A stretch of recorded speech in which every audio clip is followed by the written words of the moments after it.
আবার আমরা ইসলামী রাষ্ট্রের কথা বলি। ইসলাম নিয়ে একটা আতঙ্ক আছে বাংলাদেশের। বাংলাদেশের লোকের কাছে সৌদি আরব কিন্তু অনেকে মনে করেন সৌদি আরব ইসলামের model. No, it is not correct. It is not correct, I am telling you. আপনাকে জনগণ, পৃথিবীর যে কোনো সংবিধান জনগণের ইচ্ছায় সংবিধান হবে, সংবিধানের ইচ্ছায় জনগণ নয়। এটা তামাশা না।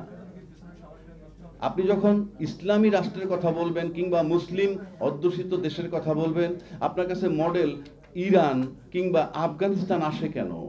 আপনাদের কাছে ইন্দোনেশিয়া, মালয়েশিয়া, তার্কি কেন আসে না? ওই দেশে কি ইসলাম নাই? বিখ্যাত দার্শনিক ফ্রান্স থেকে গেল, কি বলে, হ্যাঁ, ইয়েতে তার্কি থেকে ফ্রান্স গেল। ফ্রান্স ঢুকে গেছে, সে তো তার্কির ভদ্রলোক, ইসলামী চিন্তাবিদ। 2 দিনের কথা বলে সে 7 দিন পরে আসছে।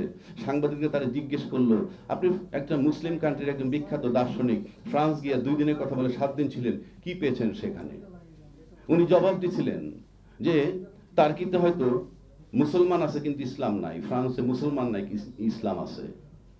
So that is the main thing.